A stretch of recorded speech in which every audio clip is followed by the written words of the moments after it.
गीता धर्म मंडळातील मान्यवर पदाधिकारी आणि सभागृहामध्ये उपस्थित असणारे श्रोते बंधू भगिनींनो, तुम्हा सर्वांना माझा सप्रेम नमस्कार. श्रोते हो,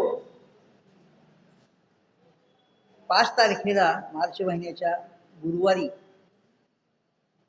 आपण जर दिनदर्शिका पाहिली किंवा पंचांग पाहिलं तर त्या दिवशी फाल्गुन वद्य द्वितीया ही तिथी आहे. आणि पुढे असं लिहिलेलं आहे की तुकाराम बीज. काही काही मंडळींनी या गोष्टी त्यांच्या नावावर तिथे त्या दिनदर्शिकेमध्ये म्हणा किंवा पंचांगामध्ये म्हणा कायम स्वरूपी जोपर्यंत जग आहे तोपर्यंत त्यांची नोंद आहे, तिथे रिझर्व केल्या त्या गोष्टी आणि ह्या कोणी काढू शकत नाही. त्याच्यानंतर लगेच 4 दिवसांनी फाल्गुन महिन्यातल्या वद्य पक्षातली 6वी तिथी तिथे नाथषष्ठी आहे किंवा चैत्र महिन्यातल्या शुद्ध पक्षातली 9वी तिथी रामनवमी आहे. रामच नाव कायम तिथे राहणार. त्यानंतर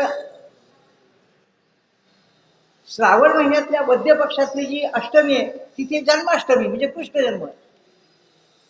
तर ही जी तुकाराम बीज आहे म्हणजे नेमकं काय आहे, तर तुकोबांना आपल्यातून जाऊन आज 375 वर्ष पूर्ण झालेली आहे आणि त्यांचा तो जो सदेह वैकुंठ गमन सोहळा आहे तो त्या दिवशी साजरा केला जातो. तसे महाराष्ट्रभर कार्यक्रम त्या दिवशी होतात, पण मुख्य जो कार्यक्रम आहे तो देहूला होतो बघा. आणि या काळामध्ये देहूला साधारणपणे 3 लाखाच्या आसपास भाविक वारकरी येत असतात. आणि त्या काळामध्ये वातावरण सगळं तुकाराममय होऊन गेलेलं असतं. मग भजन काय, कीर्तन काय, तुकोबांच्या ज्ञानोबांच्या पांडुरंगाच्या नावाचा जय जयकार काय, हे असं सारखं चालू असतं. अर्थात अशा वेळेला सगळी मंडळी तुकारामांच्या बद्दल कृतज्ञता, आदर, जिव्हाळा व्यक्त करण्यासाठी त्या दिवशी येत असतात. आणि मग त्या दिवशी काय होतं की तुकारामांच्या पादुका एका पालखीमध्ये ठेवल्या जातात आणि ती मिरवणूक जी आहे वाजत गाजत त्या देहूमध्ये गोपाळपुरा नावाचा एक भाग आहे की जिथे नांदुरकीचं झाड आहे. हे नांदुरकीचं झाड त्याची काय ख्याती आहे की तुकोबांचं सदेह वैकुंठ गमन त्या नांदुरकीच्या झाडानं प्रत्यक्ष पाहिलेलं आहे, पण त्याला विचारायला बोलता येत नाही. आपण त्याला बोलतो करूयात. तर तो एकमेव साक्षीदार तो वृक्ष आहे. आणि मग तिथे ही सगळी मिरवणूक वाजत गाजत जाते आणि साधारणपणे दुपारच्या 12 वाजायला एक 5-7 मिनिटं कमी जेव्हा वेळ असते तेव्हा ही सगळी मंडळी तिथे नीरव शांतता असते. नीरव शांतता कदाचित कळणार नाही म्हणून अजून एक मराठी शब्द तुम्हाला सांगतो, पिन ड्रॉप सायलेन्स. आणि एवढी सगळी 3 लाखाच्या आसपास असणारी मंडळी आणि टाचणी जरी पडली तरी आवाज येईल इतकी शांतता. आणि त्या सगळ्यांच्या नजरा त्या नांदुरकीच्या झाडाच्या वर जातात, फांद्यांच्या वर जातात. आणि मग पुढे काय होतं, साधारणपणे 12 वाजून 4 ते 5 मिनिटांनी त्याचे झाड आहे ते झाड असं गदा गदा गदा गदा हलतं. आपल्याला असं वाटेल जोराचं वादळ येतं, नाही, झुळूक सुद्धा कदाचित नसेल वाऱ्याची, पण ते गदा गदा गदा झाड हलतं. आणि मग मात्र आमच्या सगळ्या भाविक वारकऱ्यांना संकेत मिळतात की या ठिकाणी तुकोबा येऊन गेले. आणि त्यावेळेला मग ते काय करतात, आपल्या हातामध्ये जे फुलं असतात, मंजारे असतात तुळशीच्या, ह्या त्या झाडाच्या दिशेने अर्पण करतात आणि तुकोबांच्या नावाचा जय जयकार करतात. आज तुकोबांची तिथे 15वी-16वी पिढी आहे, मोरे आडनाव. आणि त्यांच्या पिढीमध्ये सध्या सुद्धा खूप कीर्तनकार मंडळी आहेत. त्यातल्या कोणाच तरी एकाचे कीर्तन पण त्या ठिकाणी त्या दिवशी होत असतं. तेव्हा अशा प्रकारचे हे तुकोबा म्हणजे त्यांचं नाव त्या दिनदर्शिकेमध्ये कायमच, पंचांगामध्ये कायमच. बर, एक वाक्य आहे, ते वाक्य म्हणजे असं की तो मेला, पुढे आहे ही अफवा निघाली तो मेला ही अफवा निघाली म्हणून लोक ढसा ढसा रडू लागले. बघा त्याचा अर्थ किती समजतो. तो मेला ही अफवा निघाली म्हणून लोक ढसा ढसा रडू लागले. पण तुकोबांच्या बाबतीत आपण पाहिलं तर पाना 375 वर्ष झाली आहेत आणि लाखो लोक येत आहेत, म्हणजे याच त्यांचं मोठेपण आहे. दुसरी गोष्ट अशी की बहिणाबाई या ज्या त्यांच्या शिष्या आहेत ना, त्यांनी सुद्धा तुकोबांच्या बद्दल असं लिहिलंय का अभंगातून की ज्या ज्ञानोबांनी वारकरी संप्रदायाचा पाया रचला, भागवत धर्माचा पाया रचला, तो वारकरी संप्रदाय, तो भागवत धर्म कळसाला नेण्याचे काम हे तुकोबांनी केलं. आणि म्हणून ज्ञानदेवे रचिला पाया तुका झालासे कळस असं त्यांनी वर्णन केले. म्हणजे तुकोबांचं स्थान किती उच्च दर्जाचं आहे, महत्वाचं आहे हे आपल्या याच्यावरून लक्षात येतं. तर अशा प्रकारचे हे तुकोबा, आपल्याला माहिती आहे की ब्रह्म जे असतं ना, हे ब्रह्म अनेक ठिकाणी अनेक वेळा अनेक रूपात अवतरत असतं. आळंदीला ते ज्ञानाच्या रूपानं आलं, पैठणला ते शांतीच्या रूपानं आलं, पंढरपूरला ते प्रेम भक्तीच्या रूपानं आलं, सज्जनगडावर ते शक्तीच्या रूपानं आलं, तसं ते देहूला वैराग्याच्या रूपानं आलं.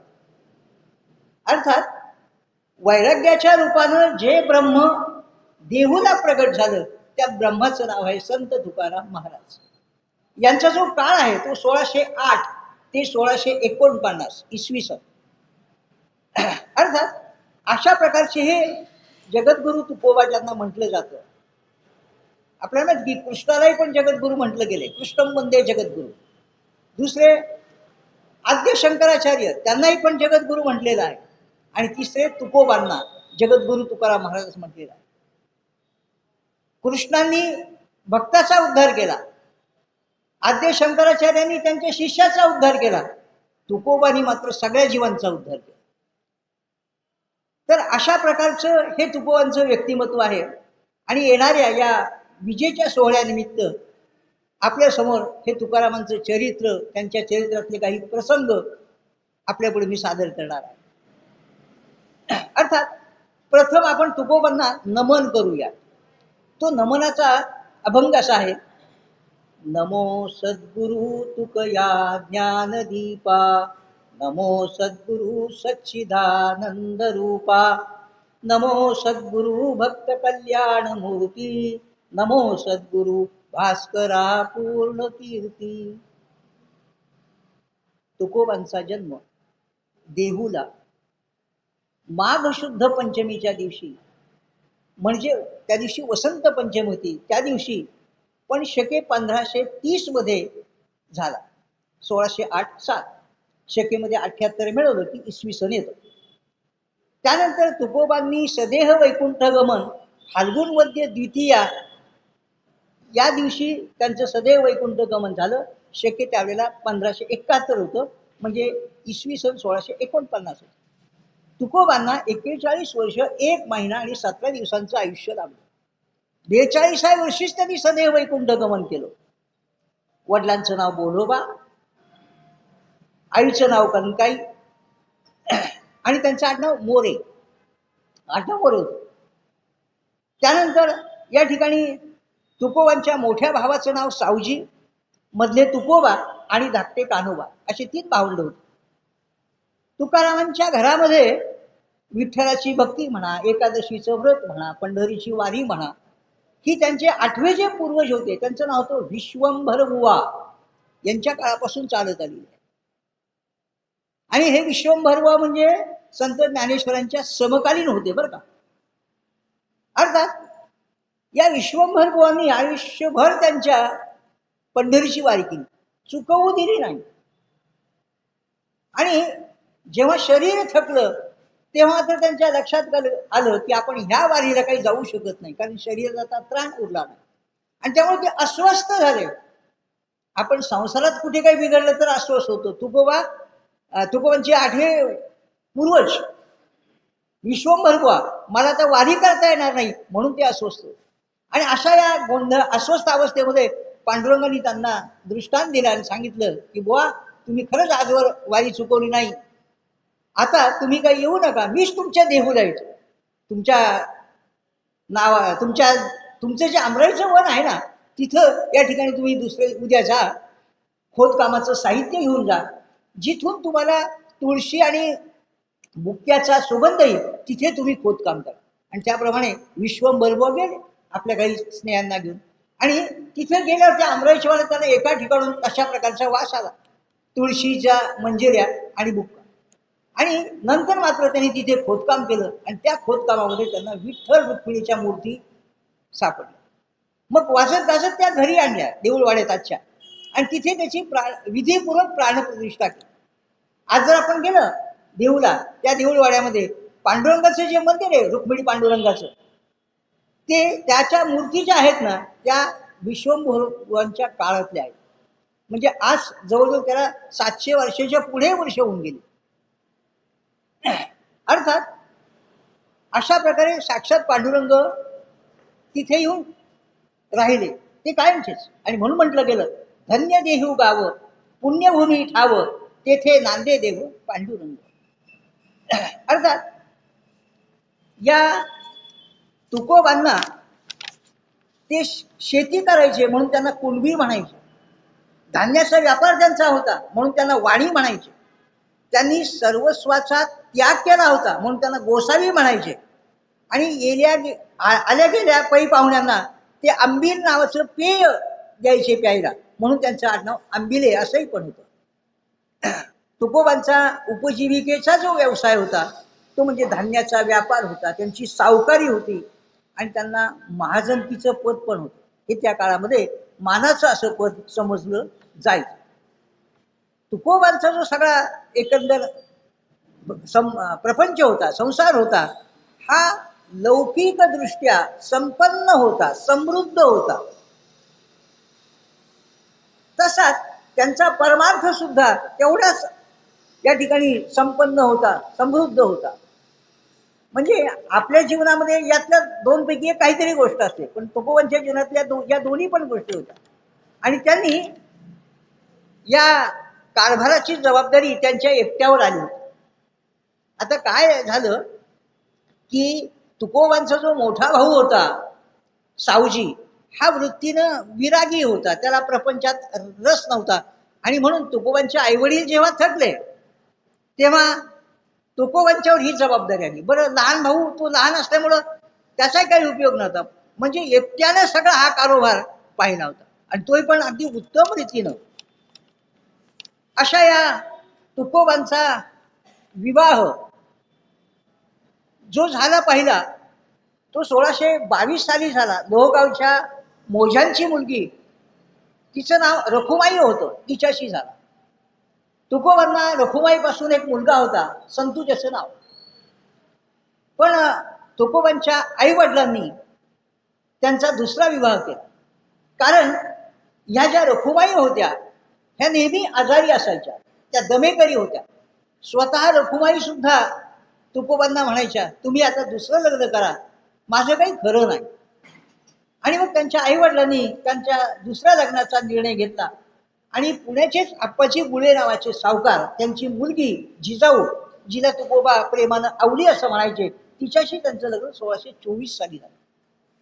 अर्थात या तुकोबांना या आवलीपासून काशी, भागीरथी, गंगा या 3 मुली झाल्या, आणि महादेव, विठोबा, नारायण ही 3 मुलं झाली.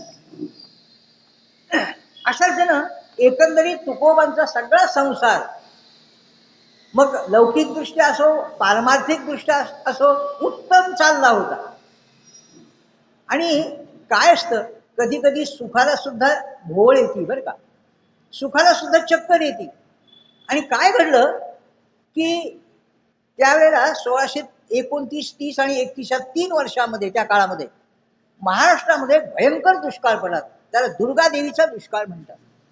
आणि या दुष्काळामध्ये त्याची तीव्रता खूप होती, झळा सगळ्यांना बसल्या, जनतेची उपासमार झाली, जनता देशोधडीला लागली. एवढंच नाही तर जनावर सुद्धा चाऱ्याअभावी, पाण्याअभावी मृत्युमुखी पडली. अशा प्रचंड झळा या दुष्काळाच्या होत्या. आणि त्याची झळ तुकोबांना सुद्धा बसली. आणि ती झळ बसली म्हणजे नेमकं काय घडलं, तुकोबांचा व्यापार बुडाला, सावकारकी दिवाळं निघालं आणि त्यांची महाजनकी सुद्धा गेली. अर्थात अशा प्रकारची ही परिस्थिती त्यांच्यावर आली, आसमानी आपत्ती आपण म्हणूयात. आणि त्यांचं जे सुखाचं विश्व होतं हे फार उद्ध्वस्त करून टाकलं, होत्याचं नव्हतं झालं हो. आणि अशा वेळेला तुकोबांना जबर धक्का बसला या गोष्टीचा. ते अंतर्बाह्य हादरून गेले. आणि या अशा परिस्थितीमध्ये दुष्काळात तेरावा असं म्हणूया आपण. काय घडलं तर त्यांच्या घरामध्ये वडीलधाऱ्यांच्या मृत्यू झाले एका मागे, तेही धक्के बसले, तेही आघात त्यांनी सोसले. मग त्याच्यामध्ये त्यांच्या आई वडिलांचं निधन झालं. त्याच्यानंतर मग या ठिकाणी त्यांची पहिली बायको रखुमाई आणि तो संतू नावाचा मुलगा यांचंही निधन झालं त्या काळात. नंतर मग तुकोबांचे जे मोठे भाऊ होते ते घर सोडून निघून गेले, ज्याला आपण परागंदा होणं म्हणतो, परत आले सुद्धा नाही. आणि त्यांची बायको म्हणजे तुकोबांची वहिनी, तिचं सुद्धा या काळात निधन झालं. म्हणजे अशा प्रकारच्या एवढ्या ह्या आपत्ती, त्यांचे धक्के तुकोबांना बसले. आणि त्यामुळे तुकोबांचं अंतर्बाह्य जीवन हे सगळं हादरून गेलेलं होते. म्हणजे जबर धक्के होते नाही, ते काय साधे सुधे थोडे होते. आणि अशा मग ते थोडेसे विचार करू लागले की हे काय प्रकार आहे.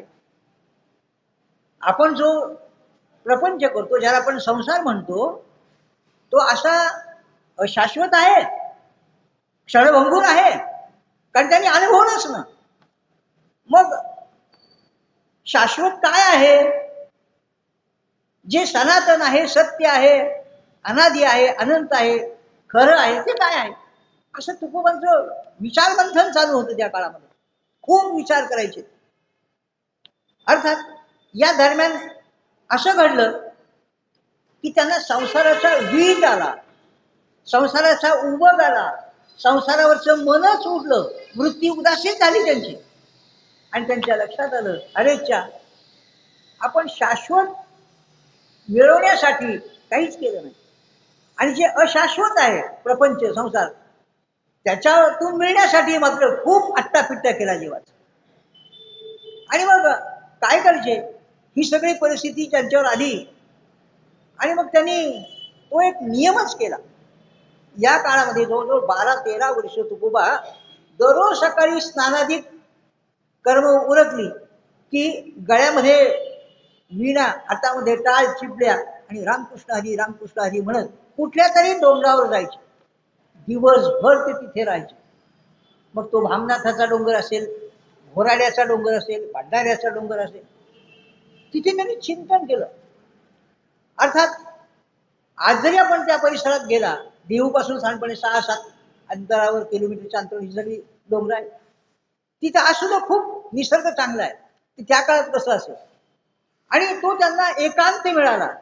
हा एकांत कसा होता, रम्यही होता आणि एकांतही होता. आणि त्यामुळे काय झालं की त्यावेळेला तुकोबांचं जे चित्त आहे ते स्थिर झालं. या काळामध्ये तुकोबांनी काय केलं तर त्यांनी ज्ञानेश्वरी म्हणा, गीता म्हणा, भागवत म्हणा, या ग्रंथांची पारायणं केली. रामायण काय, महाभारत काय, पुराण काय, ही अभ्यासली. आणि अशा रीतीनं तुकोबांची, ज्याला पारमार्थिक बैठक म्हणतो आपण, ती या काळात तयार झाली. 12-13 वर्ष तुकोबांनी हे केलं होतं, हे लक्षात घ्या.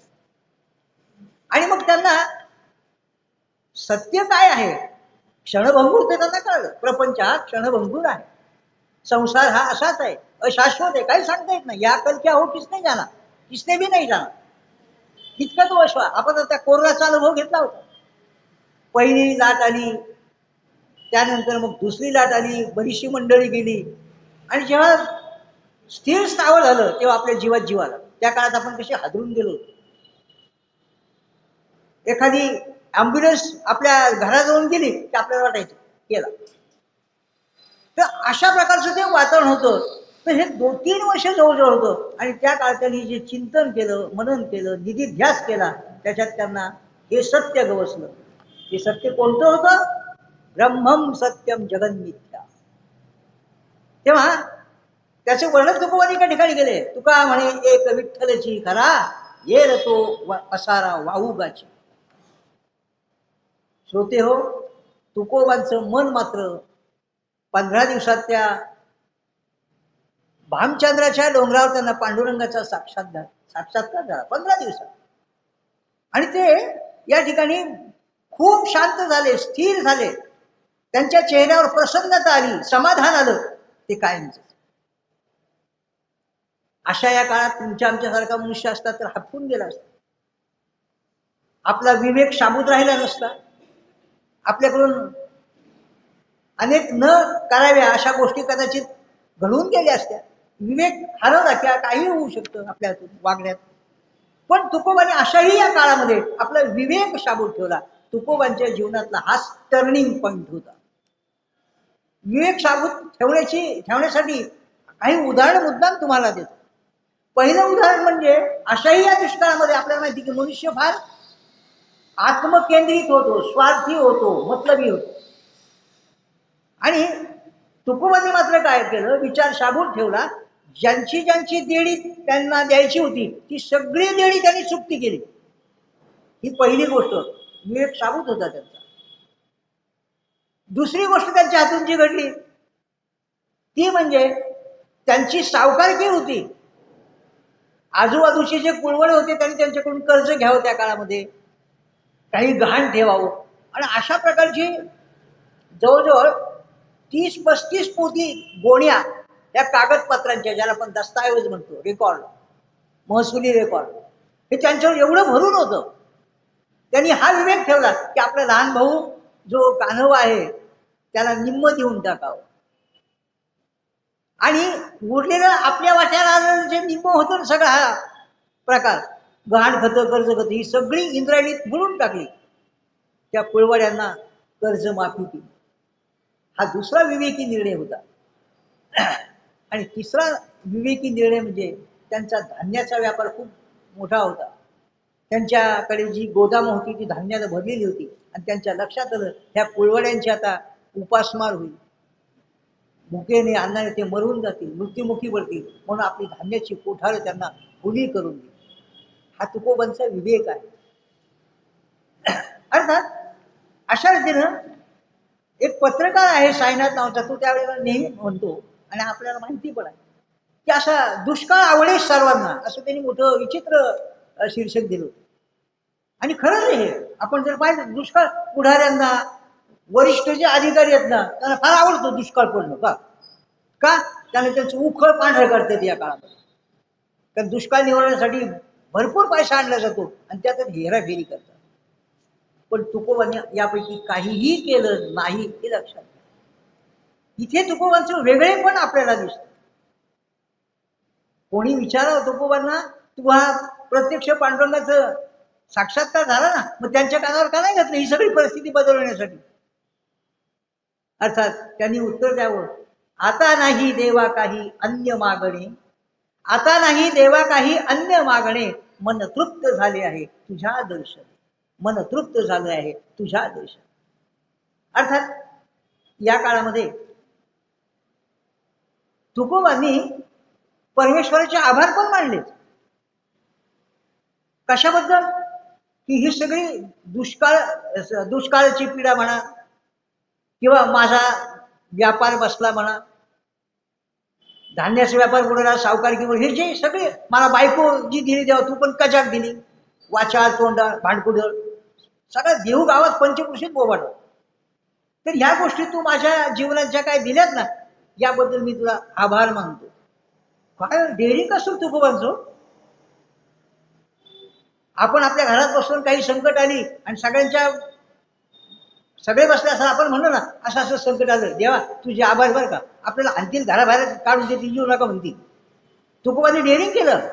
2 अभंग आहेत त्याच्या तशा प्रकारचे. बरे झाले देवा निघाले दिवाळे, बरे या दुष्काळे पीडा केली, अनुतापे तुझे राहिले चिंतन, झाला हा वमन संसार, तुझ्यामुळे मी परमार्थाकडे वळलो. तू जर मला अशी संकट माझ्या वाट्याला आली नसती तर मी संसारामध्ये खूप काही कमवलं असतं. तेव्हा अजून एक ते म्हणतात, बरे झाले देवा बाईनं कर्कशा, जिजाऊ नावाची त्यांची आवली त्यांना म्हणायची ते ही अशीच कर्कशा होती, भांडकुदळ होती, कजाग होती. बरे झाले देवा बाईनं कर्कशा, बरी ही दुर्दशा जनामध्ये, बरे झाले जगी पावलो अपमान, बरे गेले धन गुरीड. आपण केलं असतं असं डेअरिंग? घरात बसले, आपली बायको आहे, आपल्याला माहिती, आपण म्हणलं असतं ही काय बायको भेटली देवा म्हणतो मी ती परमार्थाकडे बोल, आपण ते एवढं देईल तुकोबा बोलले असे. तेव्हा अशा रीतीनं असा हा तुकोबांचा प्रापंचिक प्रवास जो आहे तो सुरुवातीला संपन्नता होती आणि आता विपन्नतेकडे सुरू झाला. आसक्तीचा मोर केव्हाच गळाला हो, आणि आत्मोन्नतीकडे वाटचाल करू लागले ते.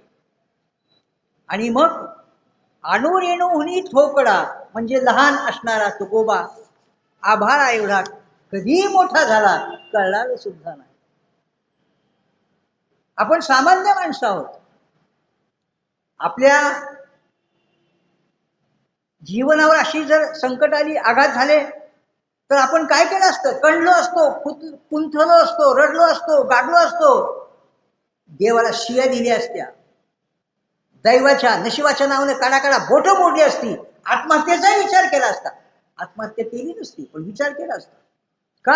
आपण फार हुशार आहोत. आशेवर जगणारे आपण प्राणी आहोत.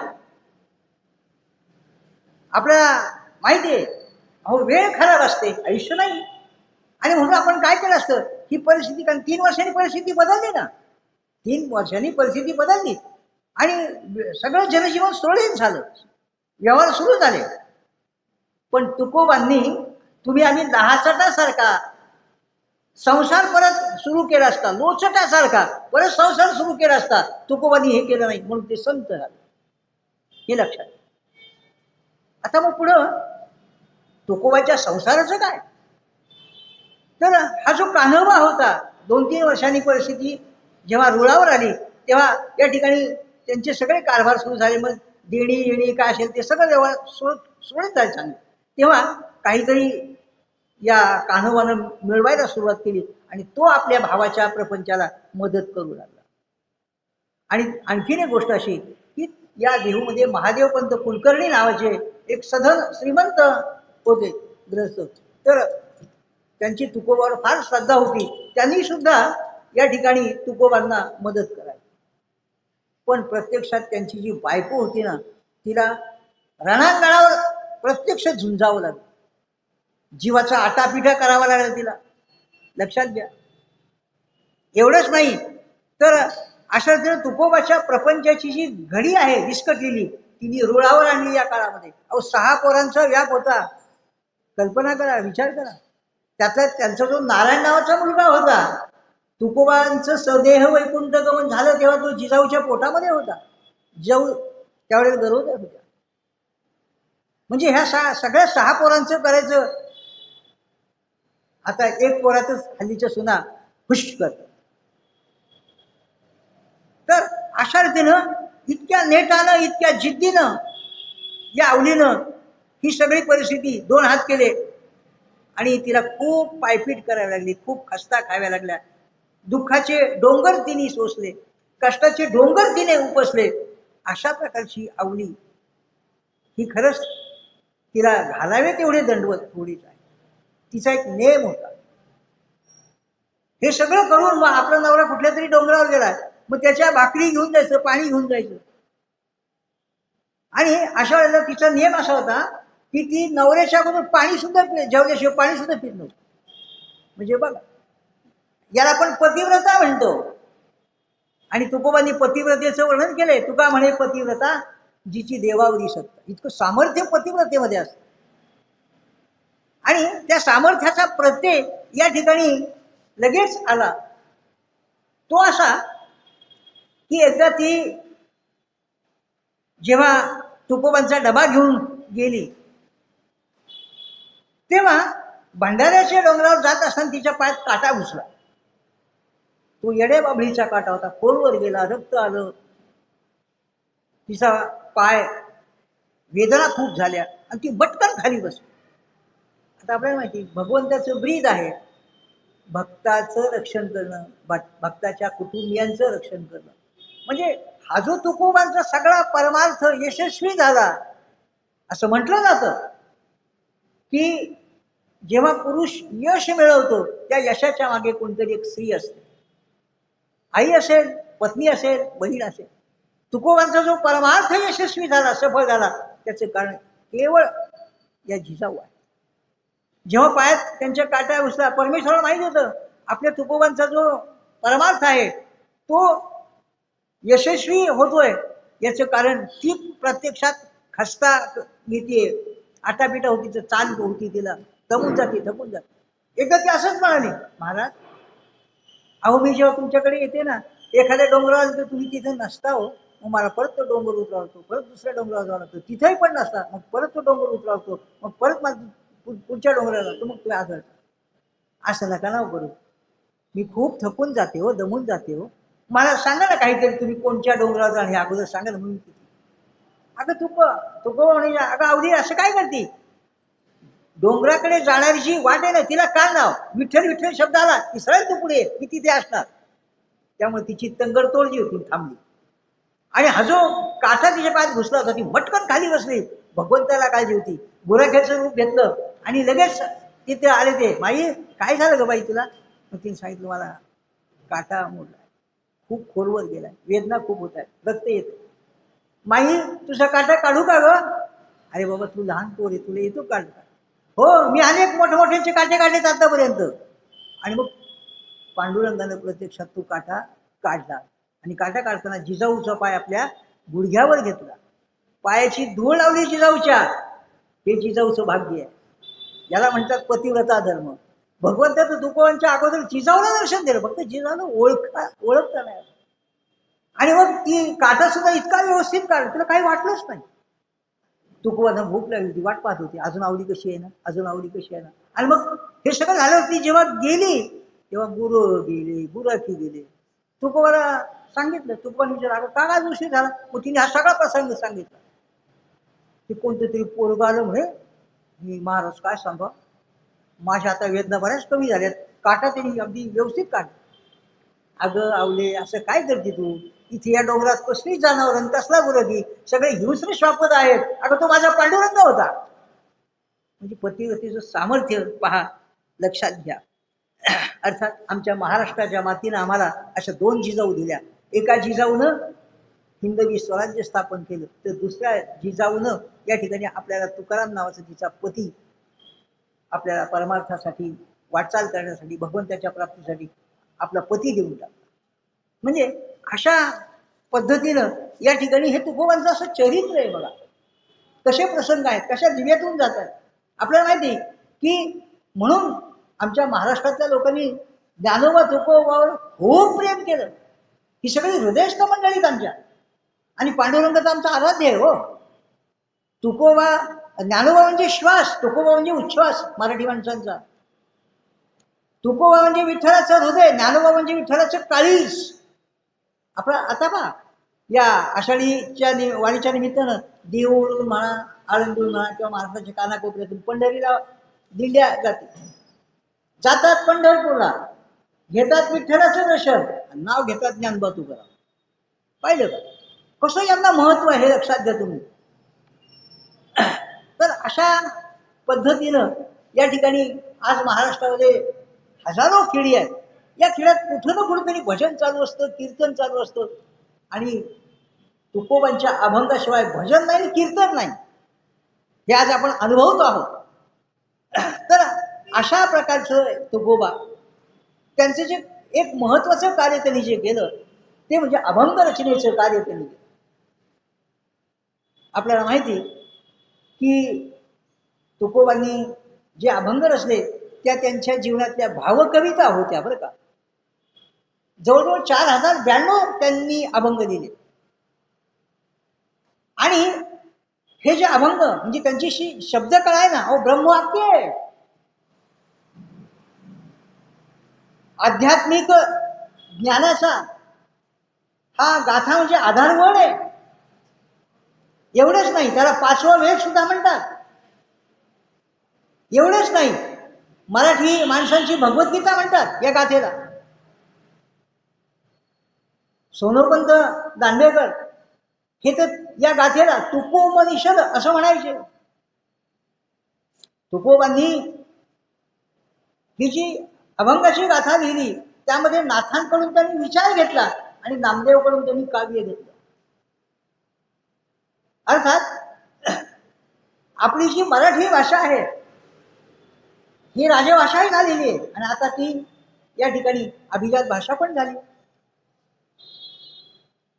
समृद्ध भाषा झाली आहे, संपन्न भाषा झाली आहे जगामधली. हिला समृद्ध संपन्न कोणी केलं? आमच्या संत परंपरेनं ज्ञानोबा तुकोबांनी, हे लक्षात घ्या. म्हणून तुकोबा मोठे आहेत. तुकोबांनी मराठी भाषेला एक महत्वाची देणगी दिली. 4 लोकांनी 4 देणगी आपल्या मराठी भाषेला दिल्यात. ज्ञानेश्वरांनी ओवी दिली, मोरोपंतांनी आर्या दिली, वामन पंडितांनी श्लोक दिले आणि तुकोबांनी अभंग दिले. रामाचा सेतू भंगला, पण तुकोबांची काव्य रचना ही मात्र किंवा भावकविता मात्र अजूनही अभंग आहे. भंग म्हणजे नष्ट होणं, म्हणजे नाही. ज्या भावकविता कधीही नष्ट होणार नाहीत, ज्याला अक्षर वाङ्मय म्हणतात, असं ही या अभंगाच्या गाथेबद्दल तुकोबाच्या असं म्हणावं लागतं. तेव्हा या तुकोबांनी ही जी काही अभंग रचना केली, त्यांना विचारलं हे तुम्ही कसं काय केलं? तेव्हा त्यांनी उत्तर दिलं. त्याचे एक अभंग आहे. नामदेवे केले स्वप्ना माझी जागे, सवे पांडुरंग येऊन या, सांगितले काम करावे कवित्व, वावगे निमित्त बोलो नये. आपल्याला माहिती की नामदेवांनी 100 कोटी अभंग रचण्याचा संकल्प केला होता. त्यांच्या वयाची 80 वर्ष, यापैकी ते जवळजवळ 45 वर्ष 50 वर्ष भागवत धर्माच्या वारकरी संप्रदायाच्या प्रचारासाठी प्रसारासाठी भारतभर हिंडले आणि म्हणून त्यांचा हा संकल्प अपुरा राहिला. याची काळजी भगवंतालाही होती आणि नामदेवांनाही होती. आणि म्हणून नामदेवांनी पुढचा अवतार जो घेतला देवरा, तो तुकारामांचा. अशी आपली एक वारकरी संप्रदायाची मान्यता आहे की एकनाथ महाराज म्हणजे ज्ञानेश्वरांचे अवतार, ज्ञानाचा एका. श्रीगोंद्याचे जे शेख मोहम्मद आहेत ते कबीराचा अवतार, कबीराचा शेखा. आणि नामदेव महाराजांचा अवतार म्हणजे तुकोबा, नामयाचा तुका. माझ्या स्वप्नामध्ये पांडुरंग आले, बरोबर नामदेवांना घेऊन आले आणि सांगितलं याचं काम अपुरं राहिले मागच्या जन्मीचं, ते तू पूर्ण कर. आणि म्हणून तुकोबांनी अभंग रचला. अर्थात याच्यामध्ये काही अभंग संतपर आहेत, काही उपदेशपर आहेत, काही नामपर आहेत, काही काल्याच्या कीर्तनाला घेण्यासारखे अभंग आहेत, काही मागणीपर आहेत, काही क्षमायाचनेचेही अभंग आहेत. असे विविध प्रकारचे अभंग त्याच्यामध्ये आहेत. काय उद्देश आहे? हे अभंग कशासाठी लिहिले? आमच्या एखादा साहित्यिक जेव्हा काव्य लिहितो, कादंबरी लिहितो, त्याला प्रसिद्धी मिळवायची असते, त्याला पैसा मिळवायचा असतो. तुकोबाला यातलं काहीही करायचं नव्हतं. आणि परत हे केल्यानंतर तो साहित्यिक एकीकडे सरकारवर टीकाही करतो आणि परत त्यांचे पुढे लाळ घोटतो आणि माझ्या कुठल्या तरी काव्याला कादंबरीला पुरस्कार द्या म्हणून त्यांच्या पुढे पण जातो. तुकोबाने असलं काही केलं नाही, हे लक्षात घ्या. मग हा उद्देश काय होता? काही नाही, जगाच्या कल्याणा संतांचा विभूती, देह कष्टविधी परोपकार. बोलता हे जन न देखावे डोळा, येतो कळवळा म्हणून या. आणि असं म्हटलं सुद्धा आहे तुकोबांनी की आम्ही संत मंडळी कशासाठी आलो? तर अवतार घ्याया तुम्हाशी कारण, उद्धराया जन जड जीवा. तुम्हा आम्हा लोकांचा उद्धार करण्यासाठी, या जड शरीराचा आपल्याला भगवंताची प्राप्ती करून देण्यासाठी, संसाराची आसक्ती कमी करण्यासाठी, आणि जो मानव देह दिलेला आहे दुर्लभ असा, त्याचं कुठेतरी चीज व्हावं म्हणून या लोकांनी या ठिकाणी जन्म घेतला आणि कार्य केलं.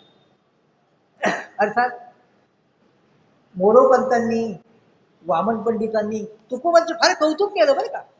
मोरोपंतांची आर्या एक आहे, ते असं म्हणतात, मुकुटमणी संतांचा तुकया म्हणू नये वाणी. मुकुटमणी संतांचा तुकया म्हणू नये वाणी, वैकुंठी जड नेले, जड म्हणजे जडदेह नेले, जड नेले, विठ्ठल विठ्ठल म्हणू नये वाणी. मी 10वीला जवळजवळ 36 वर्ष 9वी 10वीला मराठी शिकलो.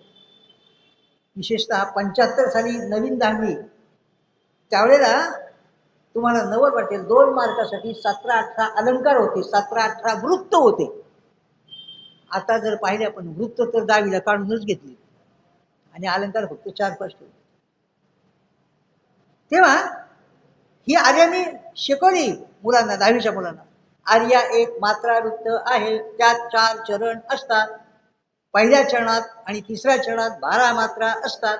दुसऱ्या चरणात, चौथ्या चरणात 18 मात्रा असतात. दुसऱ्या चरणाच्या, चौथ्या चरणाच्या शेवटी यमक अलंकार असतो. मोरोपंतांची आर्या प्रसिद्ध आहे.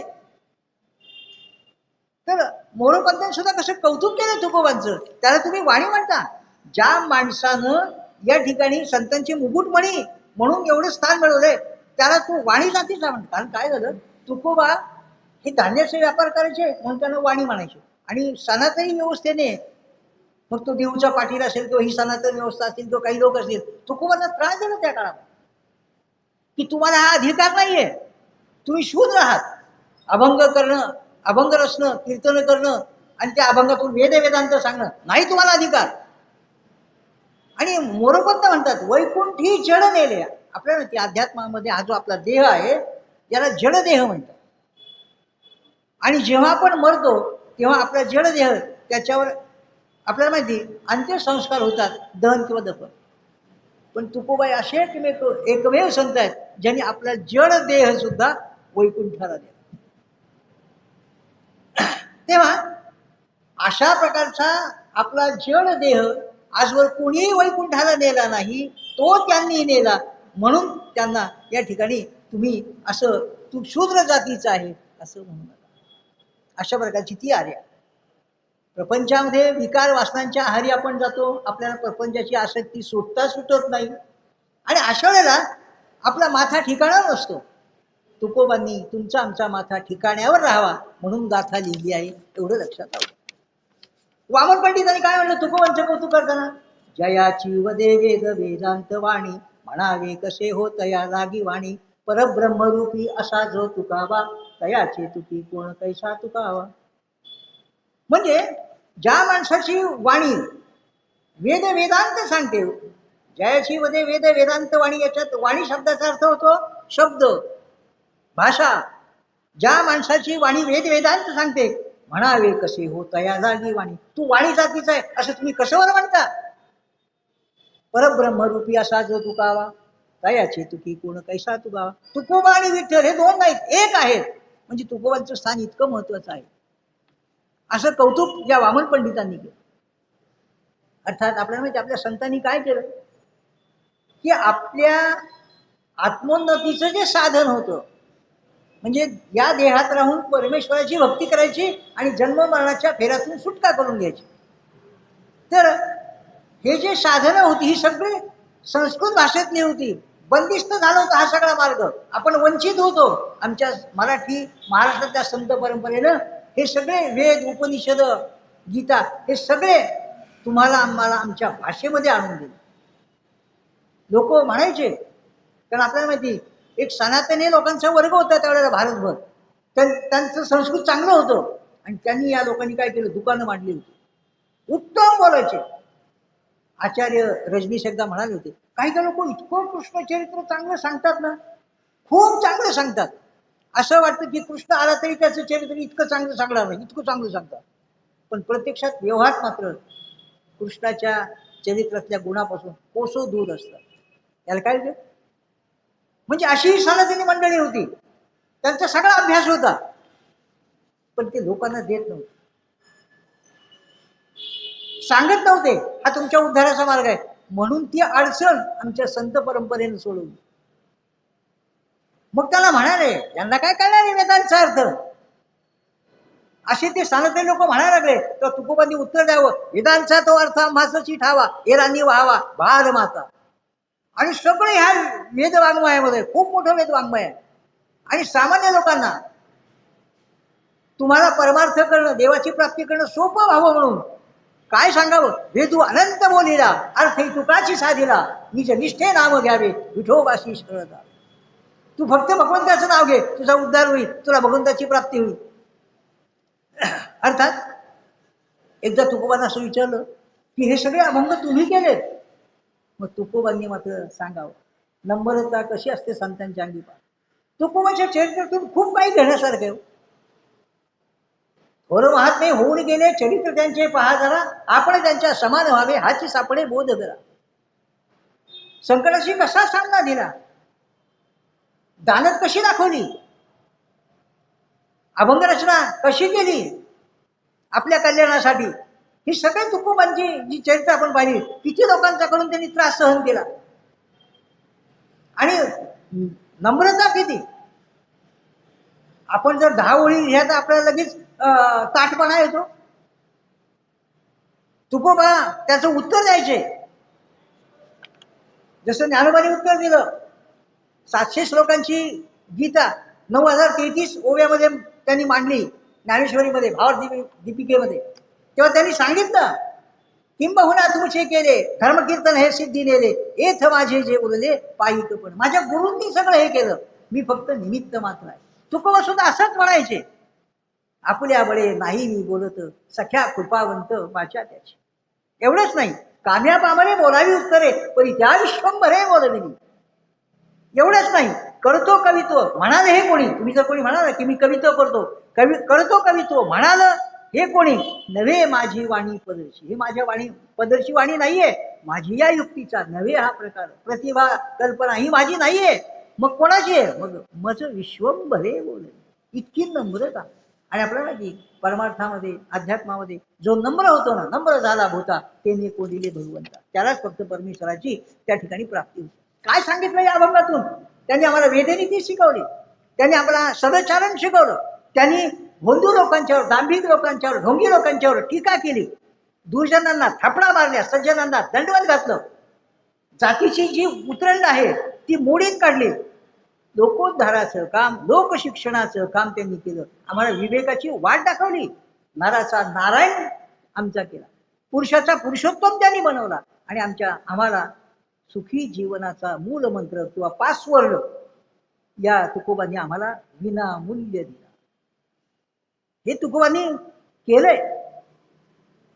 ज्ञानोबाचे जे साहित्य आहे ज्ञानेश्वरी, हे म्हणजे ज्ञानाची विहीर बरं का. या विहिरीमध्ये तुकोबांनी काय केलं, आपल्या भक्तीची मोड घातली आणि ते जे पाणी आहे ते अभंगाच्या पाठाद्वारे साऱ्या महाराष्ट्रभर फिरवलं. आज आमचा जो महाराष्ट्र आहे, आपल्याला माहिती संतांनी काम काय जे केलं आमच्या महाराष्ट्रामध्ये, मराठी लोकांच्या मध्ये समरसता आणि भेदभाव सगळे संपवले जाती धर्मावर. हे फार मोठं काम केलेलं. तेव्हा अशा रीतीनं हे तुकोबांनी केलं. हा मळा फुलवला, पीक भरपूर घेतलं. कशाचं पीक, शांतता आहे, प्रेम आहे, आपुलकी आहे, सहकार्य आहे, बंधुभाव आहे. तुकोबांच्या चरित्रामध्ये काही प्रसंग सांगतात. त्यांच्या चरित्रामध्ये सालो मालो म्हणा, अंबाजीबा म्हणा, हे येतात पानावर. हा सालो मालो कोण होता, तर हा सालो मालो काय किंवा मंबाजीबुवा काय, ही सगळी पोथीनिष्ठ आणि कर्मठ ब्राह्मण होती. तुकोबांचा द्वेष करायचे, खूप त्रास यांच्यामुळे तुकोबांना झाला. आणि वागणं त्यांचं मुजोर होतं, माजुरडं होतं, उन्मत्त होतं. हा सालो मालो काय करायचं माहितीये का, तुकोबांचे जे अभंग आहेत, तुका म्हणे जिथं आलं ना तिथं त्याचं नाव काढतं, सालो मालो म्हणे. लोकांना सांगायचं, अहो या तुक्याने माझे अभंग जोडले, स्वतःच नाव घातलं, मी अभंग केले. पाहिलं का. आता याच्या वेदना कशा असतात, प्रसूती वेदना त्या आईलाच विचारा. तसं हे जे कवित्व होतं, त्या कवितेच्या वेदना असतात. त्याचं एक उदाहरण तुम्हाला सांगतो, कारण आपल्याला परदुःख शीतळ असतं. गीत रामायण माडगुळकरांनी दिलं. 1956 साली आकाशवाणीच्या पुणे केंद्रावर दर रविवारी एक गीत सादर व्हायचं. वर्षाचे 52 आठवडे, 52 गाणी तयार झाली. पण त्यावर्षी अधिक महिना होता, जसं यावर्षी आहे, म्हणून 56 गाणी होती. दर रविवारी ते सादर व्हायचे. आणि नेमकं राम जन्माच्यावर आधारित गदिमांना काही गाणं ते तयार होईना त्यांचं. ते आकाशवाणीचे अधिकारी होते सीताराम लाड वगैरे, यांनी काय केलं, गदिमांना एका खोलीतच कोडलं, बाहेर उकड लावून दिली. काळा म्हणे कविता, तो पण सोडणारच नाही. आणि मग त्या काळामध्ये गदिमांनी ती कविता लिहिली, ते भाव रामायणाचं गीत लिहिलं, राम जन्मला जसं की राम जन्मला. एका कार्यक्रमात नंतर त्यांनी कुठेतरी सांगितलं म्हणतात की रामाला जन्माला घालताना कोसरीला किती वेदना झाली मला नाही माहिती, पण मला फार वेदना झाली बरं का. लोकांनी मला कोंबून घेतलं, लोक सोडलं 2-4 तास, फार वेदना झाल्या. म्हणजे कवी जे काही हे काव्य निर्माण करतात त्याला कशा वेदना होतात.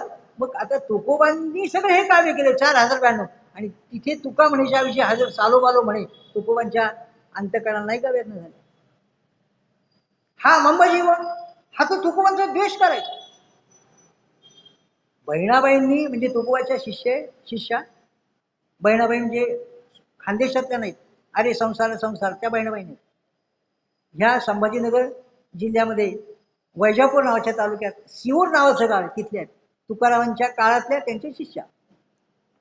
त्यांनी गाय दिली होती तुकारामांना. एकदा ती गाय सरळ मंबाजीबा शेजारीच राहायचं, तिथे त्या मंबाजीबाच्या हातीत गेली. अहो त्यांनी त्या गायला इतकं मारलं की ठीक आहे, आपल्याला सर्दी झाली, खूप नाक वाहते म्हणून ते काय नाक कापणं हा काय त्याला उपाय आहे का? तसंच आलं ते जनावर खाल्लं आपलं काहीतरी, मग इतकं मारणं हा काय त्याचे उपाय आहे का? अहो ते मुक आहे, त्याला काय कळतं? माणसाला कळत नाही, त्यांना काय करायचं? माणसात जनावरांसारखी वाटतंय.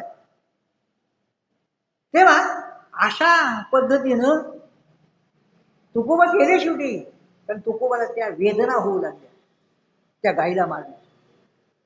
तुकोबा त्याला कसं तरी आवडलं. एक दिवस असंच तुकोबा सकाळी आंघोळ त्याने केली, विठोबाच्या दर्शनाला गेले, विठ्ठल रुक्मिणीचं दर्शन घेतलं आणि प्रदक्षिणा सुरू केली. तर त्या प्रदक्षिणा मार्गावर यांनी काटे आणून ठेवले. काय कळत नाही काय त्याचं तुकोबाचं मंबजीवरचं हडवैर होतं, काय कळत नाही कोणत्या जन्मीचं. ते जेव्हा प्रदक्षिणा मार्गावर गेले तेव्हा ह्या सगळ्या बाभळीच्या काट्या एक एक एक एक काठी ती उचलून ठेवू लागले. प्रदक्षिणा मार्ग मोकळा करू लागले. आता आपण तर करू, पण बाकीचे लोक मागून येतील ना, त्यांना नको काटे म्हणायला. हे त्यांनी पाहिलं, थोडंफारशी आग मस्तकालाच गेले बाबाची, आणि त्यांनी त्या बाभळीच्या काठीने तुकोबांना बदल बदल बदल. शेवटी त्यांचे हात दुखायला लागले मारून मारून, तेव्हा गडी हात थांबले. ते देवाचे भक्त आहे, भक्ताचं संरक्षण हे देवाचं ब्रीद आहे. आणि मग काय झालं माहिती का, त्या मांड्याला असा काही ताप भरला, असा काही त्याचा अंगाचा ठणका उडाला की जसं नव्हतं. गेलं घरी आणि कणत कुठत बसलं. आणि तुकोबांना काही त्रास झाला नाही. जाको राखे साया ताके माग नके सके नको. तेव्हा अशा वेळेला जेव्हा संध्याकाळी तुकोबा कीर्तनाला गेले देवळामध्ये, तेव्हा अभंग म्हटला आणि समोर लक्ष गेलं, अरे आज मंबाजी बुवा नाही. दररोज येतो, काय त्याची भक्ती होती काय कळत नाही. माझी तो पण द्वेषही करतो त्यांच्या कीर्तनाचा हजर. मग त्यांनी सांगितलं की तुम्ही अभंगाची चाल म्हणा, मी तो पण त्यांना इथं आणतो. मग लोक म्हणजे अहो त्याला खूप वेदना होतात, खूप ताप भरले, बोंबलं ते आरलं ते आणतो, तळमळत पडले. मग तुकोबा वाटीत तेल घेऊन गेले, गरम तेल, आणि त्याच्या अंगाचं मसाज करून दिलं. तुकोबांचे हात येते बऱ्यापैकी ते कमी झालं. त्याला आणून आपल्या कीर्तनात त्याच्या जागेवर बसलं. याला म्हणतात सहनशीलता. आज आपल्यात कुठे राहील सहनशीलता? आज आपण पाहतो एवढं तेवढं काही झालं की झालं का, रस्ता रोको, दंगल, रक्तपात, हाणामाऱ्या, लुटालुटी, काय येतं? तुकोबांच्या चरित्रातून आम्ही ही सहनशीलता शिकली पाहिजे. बरं, क्षमावृत्ती, फॉरगेट अँड फॉरगिव्ह, कोणात देवांद्याचा नका काढू. तेव्हा तुकोबाने नाही का त्या मंबाजीवाला क्षमा केली. जेव्हा मंबाजीबा मारत होता तेव्हा लोक पाहत होते, एकाची हिंमत झाली नाही का, कारण समाज हतबल होता, गतानुगतिक झाला होता. ना त्यांनी मंबाजीबाला मारताना आवडलं, ना तुकारामांना मार खाताना सावरलं. अशा प्रकारचा मंबाजी होता. बीडचे देशपांडे नावाचा एक ग्रस्त होता. त्याला असं वाटायचं की माऊलींनी माझ्यावर अनुग्रह करा. तो गेला पंढरपूरला, तिथे अनुष्ठान मांडलं. पांडुरंगाने विचारलं, काय बाबा? काय नाही म्हणे, मला देवा माऊलींच्याकडून अनुग्रह घ्यायचा. अरे हे पंढरपूर आहे, मी विठोबा आहे, आळंदीला ते गेलं काढून द्या. आळंदीला आले, तिथे अनुष्ठान मांडलं. माऊलीने आपल्याला अनुग्रह द्या म्हणून. माऊली त्याला प्रसन्न झाले, विचारलं, काय बाबा? काय नाही, मला पांडुरंगाने सांगितलं तुमच्याकडे जायचं. हा, कसे सॉफ्ट कॉर्नर करून घेतात आपल्या बोलण्यात, असतात लबाड्या. त्यांनी सांगितलं की हे बा धरणेकरी बुवा, आता मी काही तुम्हाला अनुग्रह देणार नाही, पण तुम्हाला एक सांगतो, तुम्ही देवला तुकोबांच्याकडे जा, ते तुम्हाला अनुग्रह देतील. जा म्हणतो, देतील तुम्हाला. त्याची इच्छा नव्हती, कारण तुकोबांच्यावरती श्रद्धाच नव्हती. आता माऊलीने पाठवून गेला. असं म्हणतात की तुकोबन त्याला 11 अभंग लिहून दिले. पण जेव्हा तो सांगायला लागला, तू इथं कसं काय आला, माझं नाव तुला कोणी सुचवलं? त्यांनी तुकोबांना उत्तर दिलं, माऊलींनी सांगितलं. तुकोबांनी हात लावला, अरे यांच्याकडे काय कमी, यांचा अधिकार किती मोठा आहे. तेव्हा काय ज्ञानेश्वरे उणे तीही पाठवले धडे. माऊलीच्या काय कमी होतं? माऊलीचा अधिकार खूप मोठा, तुकोबांना मान्य होते.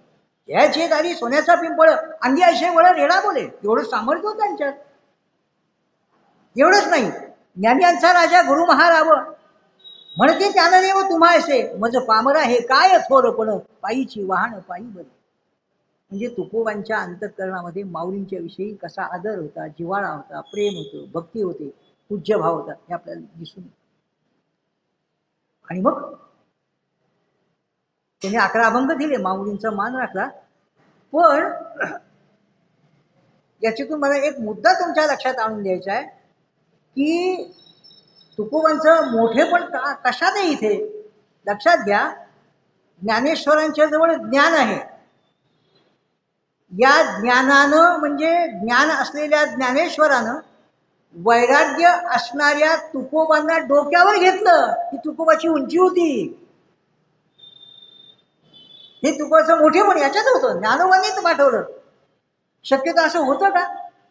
व्यवहारामध्ये असं घडतं का की एखाद्या बॉसनी शिपायाकडे जायला सांगितलं, जा तू तुझं काम कर, असं होतं? नाही होत. पण आमची माऊली पहा कशी, म्हणून त्याला माऊली म्हणतात हो. आणि तुकोबांना हे माऊलीचं मोठेपण मान्यच होतं. तुकोबांच्या हा सगळा संपर्क वाढला, कीर्तन वाढले, आजूबाजूला ते जाऊ लागले, कीर्तन करू लागले, लोकसंग्रह वाढायला लागला, लोक त्यांचं ऐकू लागले. किती सोप्या शब्दात आपल्या भाषेत भगवंताच्या प्राप्तीचा ते मार्ग सांगतात. आणि मग अशा वेळेला ही गोष्ट सहन होईना मंबाजी बोला सारू मालूला. आणि मग ते काय करायचे, त्या रामेश्वर भाटाच्या कानावर चुगल्या करायचे, यांना आवरा, यांना आवरा. यांची दुकानं बंद पडली होती ना हो. मग त्यांनी काय केलं, तुकोबांचं पतन व्हावं म्हणून देहूमध्ये चिमणाबाई नावाची एक वेश्या होती. तिला फितवलं आणि सांगितलं, जा तुकोबांचं पतन कर. दिसायला सुंदर होती, अदाकारी सुरू केली त्या डोंगरावर जाऊन. तुकोबांनी ओळखले, तिच्या पुढे गेले, पाया पडले, हात जोडले आणि आशीर्वाद दिलं.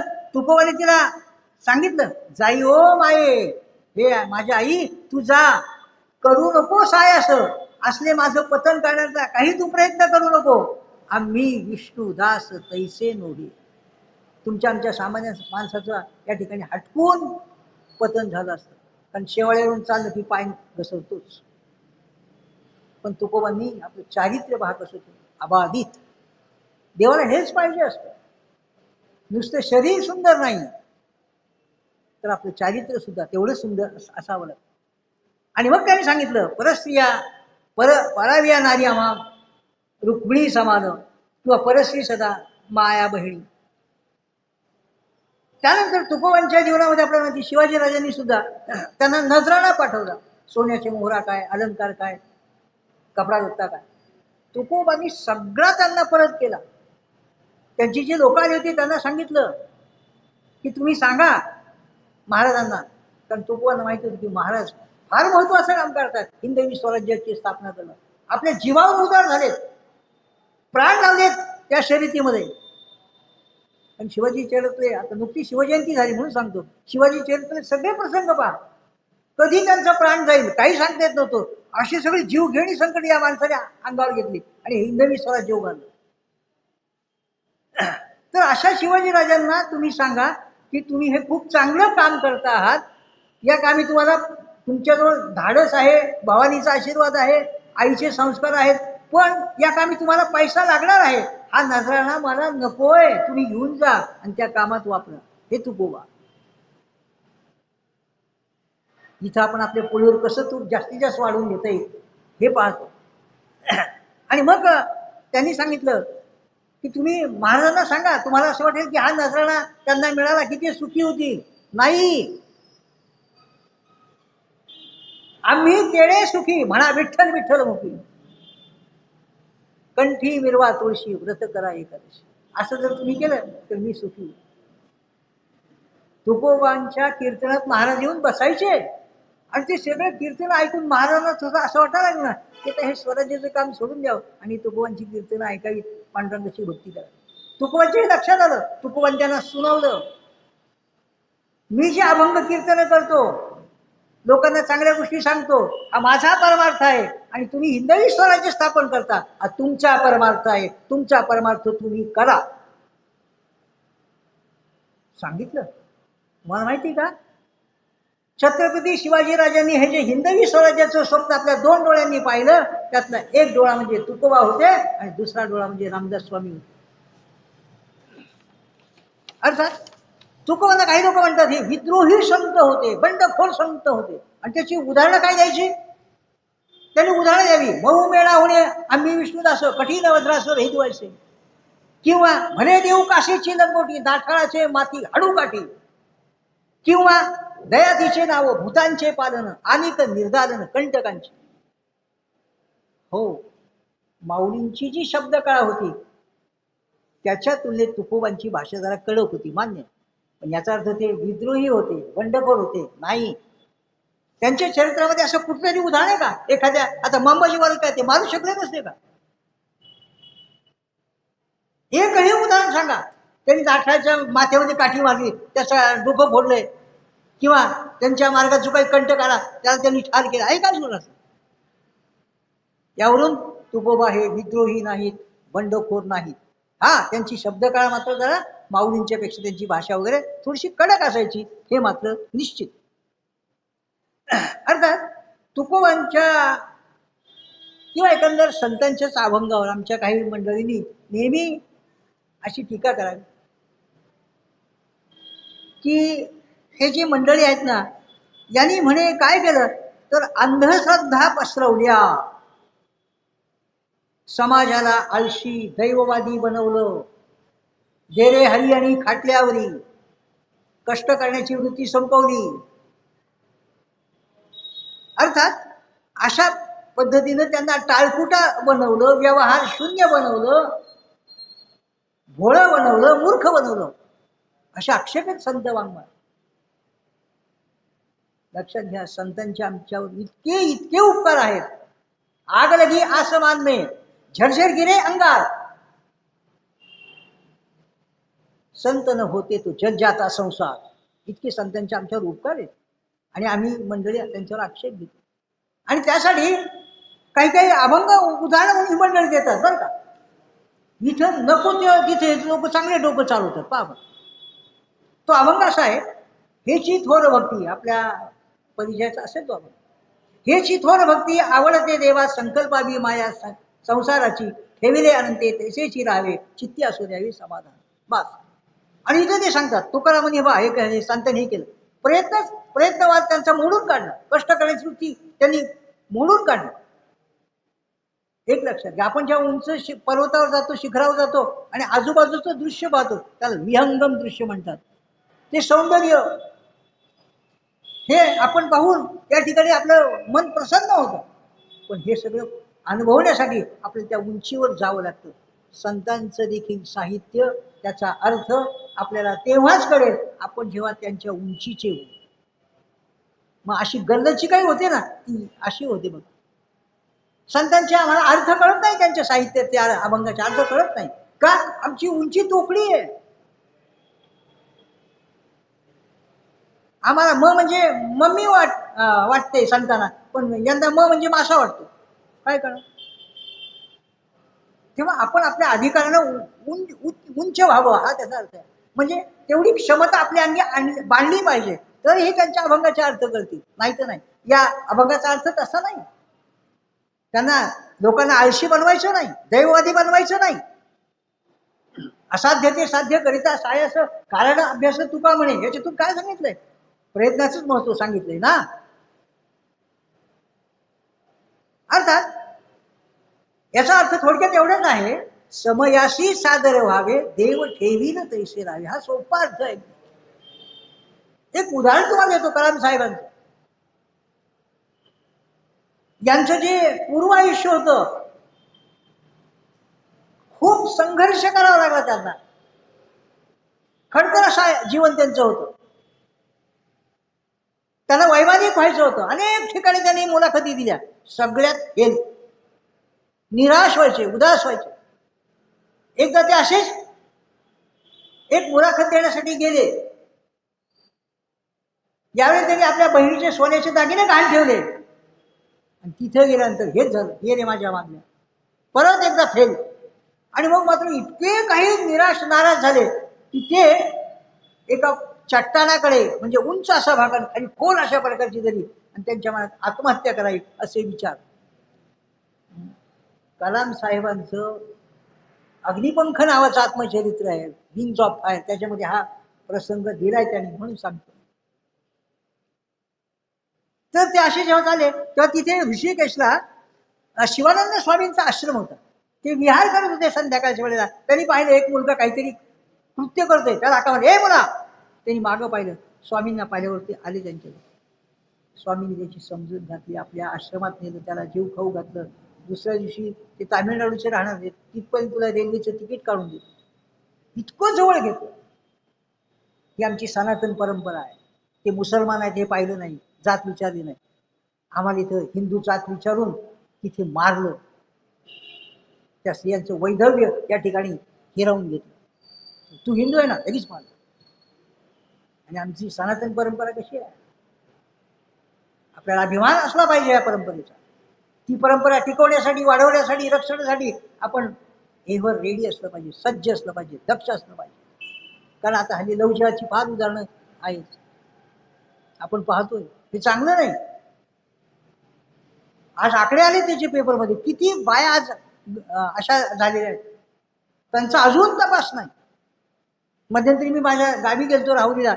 तिथं मला चौकशी जेव्हा मी केली तर एका पोलीस अधिकाऱ्याने सांगितलं की एका मुलीने असंच लव जिहाद केलं मुसलमानच्या पोराशी. त्याच्या भूलथापांना मोहाला बळी पडली, गेली.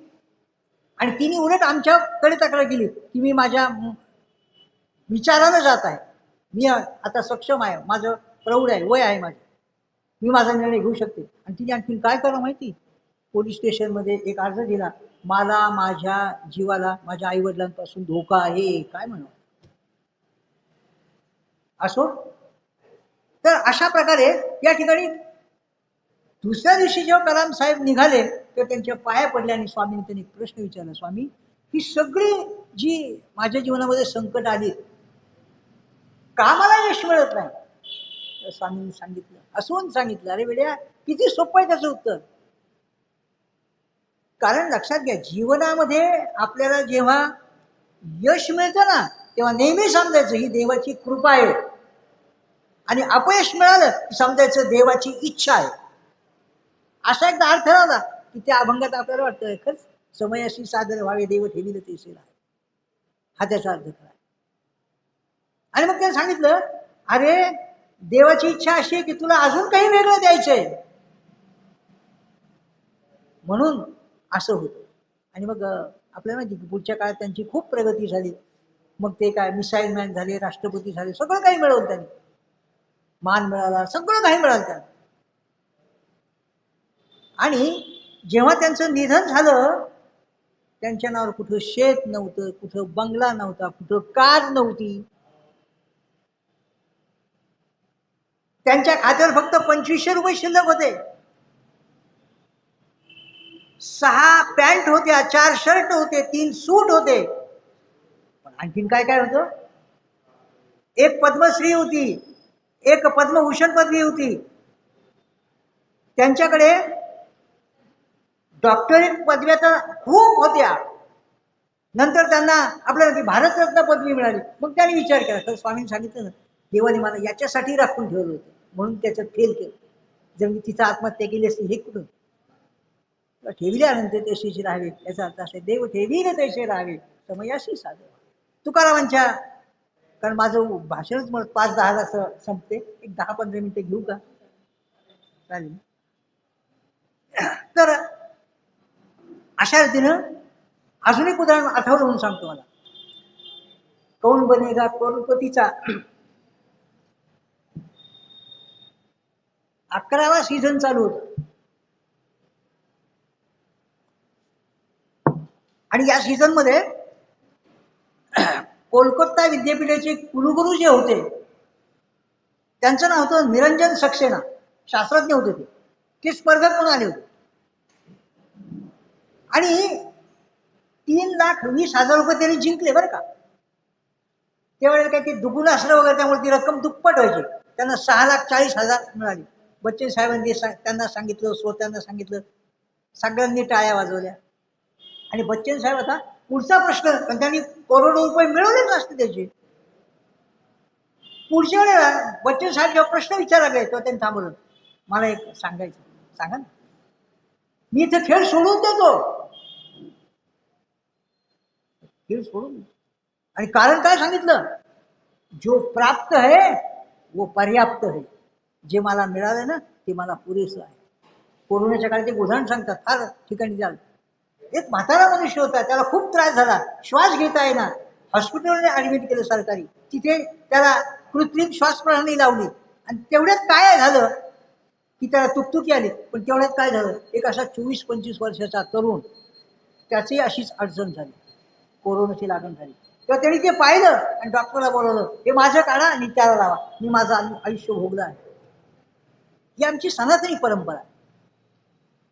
तेव्हा अशा पद्धतीनं या ठिकाणी त्या अभंगाचा अर्थ आपण आता थोडक्यात पाहिला की असं काही त्यांना लोकांना त्यांच्यात अंधश्रद्धा निर्माण करायच्या नव्हत्या, पसरायच्या नव्हत्या, काही नाही हे लक्षात घ्या. तेव्हा प्राप्त आहे व पर्याप्त आहे असं आम्ही कधीतरी समजलं पाहिजे. योगक्षेमम वहाम्यम गीतेमध्ये सांगितलंय, देव आपल्या भक्ताच्या पोट भरण्याची व्यवस्था करतो. पण आपण त्याच्याकडे मोठी पेटी घेऊन गेलो तर पोट भरण्याची व्यवस्था करतो, पेटी भरण्याची नाही. आपण पेटी भरून जातो ना, पेटीच घेऊन जातो, भरून देवा. तुकारामांच्या जीवनात गुरु, त्याचा एक अभंग आहे. माऊलींसारखे त्यांना समोरासमोर निवृत्तीनाथ असे गुरु त्यांना भेटले, तसे काही गुरु भेटले नाही. एक अभंगाचा आहे, सद्गुरु राये कृपा मज केली, परी नाही घडली सेवा काही. स्वप्न पडलं त्यांना आणि त्या स्वप्नामध्ये हे सद्गुरू आले. पण या सद्गुरूंची सेवा माझ्या हातून काहीही घडली नाही. बर, हे कुठे भेटले? सापडविले वाटे जाता गंगा स्नाना, मस्तकी तो जाणा ठेविला कर. ओतूरच्या जवळ ती मांडवी नावाची नदी वाहते. आणि तुकारामांचे जे गुरु आहेत बाबाजी चैतन्य, ज्यांचा आश्रम आजही तिथे आहे. तर स्वप्नात त्यांना आपण तिथे गेलो आहोत, आता नदीच्या स्नानाला चाललो आहोत, तिथे मला भेटले. आणि भेटल्यानंतर त्यांनी काय केलं, माझ्या डोक्यावर हात ठेवला, मला आशीर्वाद दिला. बरं, आणखीन काय केलं, भोजनासाठी मागती, भोजनासाठी तूप पावशेर पडीला विसरलं स्वप्नामध्ये. मला त्यांनी पावशेर तूप मागवलं. आता याचा अर्थ आपल्याला काय कळतं, कुठलं तरी चांगलं तूप चितळायचं, पावशेर तूप घ्यायचं, त्यांना द्यायचं, हा नाही अर्थ त्याला.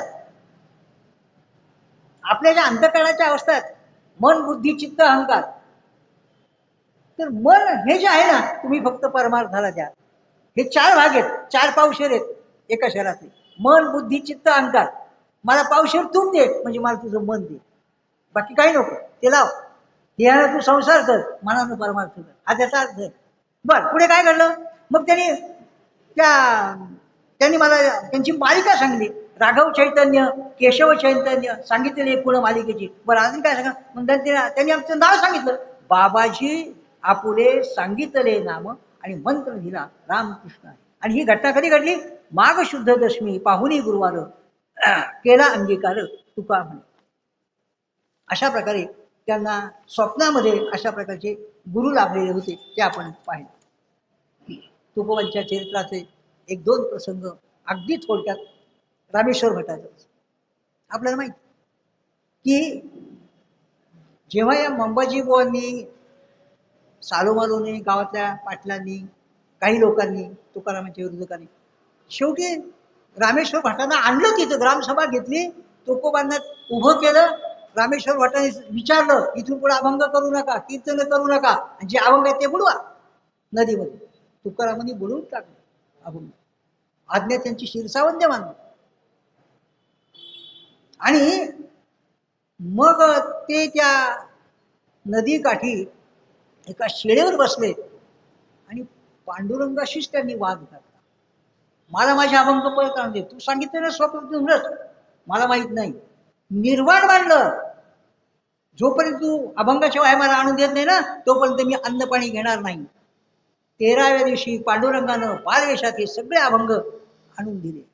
सगळे लोक होते, हजारो लोक त्या ठिकाणी होते. आता काय होतं? आणि तुकोबाच्या परमार्थाची भक्तीची ती कसोटी होती ना. आपल्या असं लोकांचं संकट फार पाहायला आवडतं. कुठं काय अपघात झाले आपले व्हिडिओ लगेच चालू होते, शूटिंग लगेच व्हायरल इकडे तिकडे त्याला पाठवतात ना वाचवायचं काही काम नाही, काही उपचार करायला मदत कर हे नाही काय, व्हिडिओ शूटिंग कर. तेव्हा अशा पद्धतीनं या ठिकाणी तुकोबांचा त्या ठिकाणी लोकांनी मग जय जयकार केला, वाजत गाजत त्यांना घरी नेलं. आणि तेव्हापासून तुकोबांचं सगळं वातावरण बदललं. खूप चांगलं प्रेम लोकांकडून त्याला मिळालं. आणि इकडे जेव्हा रामेश्वर भटाला कळालं ना तेव्हा तो धावतच आला. तुकोबा बोलू राहिला, उठा बशा मारू लागल्या, कान धरू लागला, माझं चुकलं, मी तुमचा अधिकार समजू शकलो नाही, ओळखू शकलो नाही, मला क्षमा करा, मला क्षमा करा. आणि तुकोबांनी त्याला क्षमा केली. तुकोबांची जे 14 टाळकरी होते त्या 14वे टाळकरी तुमचे हे होते रामेश्वर भटांनी 2 अभंग लिहिले. त्यातला एक अभंग सांगतो आणि शेवटाकडे येतो. धन्य तुकोबा समर्थ तेने केला हा पुरुषार्थ, जळी दगडा सहित वया तारी येल्या जैशा राया, म्हणे रामेश्वर भट तुझ्या तुका विष्णू नाही. किती कौतुक केलं रामेश्वर भट. आज आपल्याकडे एकमेकाला विरोध करणार असं कौतुक करतात का? हा, मेल्यावर मात्र खूप कौतुक करतात. कुठून त्यांना ही प्रतिभा येते, कल्पना येते का? जिवंत असताना ती मेल्यावरती वारा गेली. पण रामेश्वर भटानं इतकं तुकारामांचं कौतुक केलं, इतकं की रामेश्वर भटानं तुकारामांची आरती सुद्धा केली. आरती तुकारामा ही जी आरती आहे, आरती तुकारामा स्वामी सद्गुरु धामा पाय दाखवी आमा, ही जी आरती आहे ही रामेश्वर भटानं केली आहे. आमच्या वारकरी संप्रदायानं तुकोबांना त्रास देणाऱ्या रामेश्वर भटाला सुद्धा क्षमा केली आणि त्यांची आरती स्वीकारली, मान्यता दिली. आज कुठेही भजन कीर्तन झालं की पहिली आरती माऊलींची होती आणि दुसरी आरती होती ती तुकोबांची, जी रामेश्वर भटानं त्या ठिकाणी लिहिली आहे. 1936 साली जेव्हा तुकारामांच्या जीवनावर दामले आणि फतेहराज शेख यांनी चित्रपट काढला, इतका काही चला. त्यात तुकारामांची जी भूमिका होती ना ती विष्णुवंत पागनीसांनी केली. एकदा ते असं शूटिंग चालू होते, त्याला चहाची लहर आली, अंगावर तो तुकोबांचा वेश होता, बाहेर पडले. आणि जेव्हा लोकांनी पाहिलं तुकाराम आले सगळे त्यांनी त्यांचं दर्शन घेतलं. बाहेर त्यांनी मोठा विचार केला, आणि मी नुसतं सोंग करतोय, भूमिका करतोय, जगत नाही मी, आणि तरी लोक असे करतात. आणि तो चित्रपट वर्षभर चालला. व्हेनिसला आंतरराष्ट्रीय चित्रपट महोत्सवामध्ये सुद्धा तो त्यावेळेस चित्रपट गेला होता. आणि हे लोक आले मानधन द्यायला. पण त्याच वेळेला त्यांनी निर्णय घेतला की तुकोबांचं जे वैराग्य आहे ते आता आपण घ्यावं. आणि त्यांनी उर्वरित आयुष्य अगदी अक्षरशः तुकारामाचा वेश घालूनच पार पाडलं. उरलेलं मला देहूमध्ये मरण यावं, मला 4 वारकऱ्यांच्या खांद्यावर न्यावं, इच्छा झाली पूर्ण. आणि जेव्हा त्यांना ते मानधन द्यायला आले तेव्हा ती मानधनाची रक्कम त्यांना नाही स्वीकारली. त्यांना असं वाटलं याला लालच सुटली का, मोह सुटला का पैशाचा, कारण गल्ला भरला नाही. मग त्यांनी दुप्पट केलं, तिप्पट केलं, चौपट केलं, तरी नाही घेतले. आणि मग कारण सांगितलं की ह्या तुकारामांच्या भूमिकेनं मला इतकं काही स्थान मिळून दिलं की आता उर्वरित जीवन मी तुकारामांच्या सारखं जगणार आहे. ते वैराग्य आता माझ्या अंगी मी बांधलं आहे, म्हणून नका. अशा प्रकारचं तुमचं आमचं जे जीवन आहे श्रोते हो, हे रणांगण आहे, क्रीडांगण नाही. देवानं दिलेला एक मोठा खजिना आहे, गिफ्ट आहे, गॉड गिफ्ट.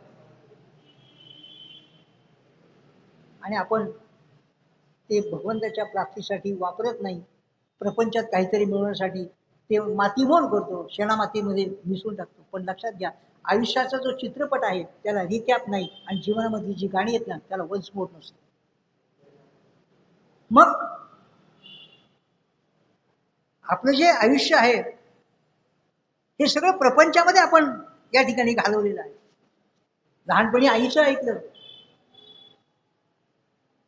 शाळेत गेलो गुरुजींचं ऐकलं, नोकरी लागली बॉसचं ऐकलं, इथपर्यंत चांगलं होतं. आईचं ऐकलं, गुरुजींचं ऐकलं, पण नंतर सगळी याची गाडीच बिघडली. बॉसचं ऐकलं, नंतर लग्न झालं, तिचं ऐकलं. पण आपल्याला आपला जर उद्धार करायचा असेल, कारण असं आहे, जर तरुणपणी आपण देवाचं नाव घेतलं, भक्ती केली, आपलं तरुणपण सुखाचं जाईल ना. आपण म्हातारपणी देवाचं नाव घेतलं ना, आपल्याला मरण चांगलं येईल, सहज येईल, वेदना रहित. तेव्हा तुकोबाची भक्ती ही अशी आहे, संतांची भक्ती अशी आहे की ती भगवंताला प्राप्त करून देणारी भक्ती आहे. आणि म्हणून इथून पुढे नेहमी संतांचंच ऐकत जा, तरच आपलं कल्याण होईल.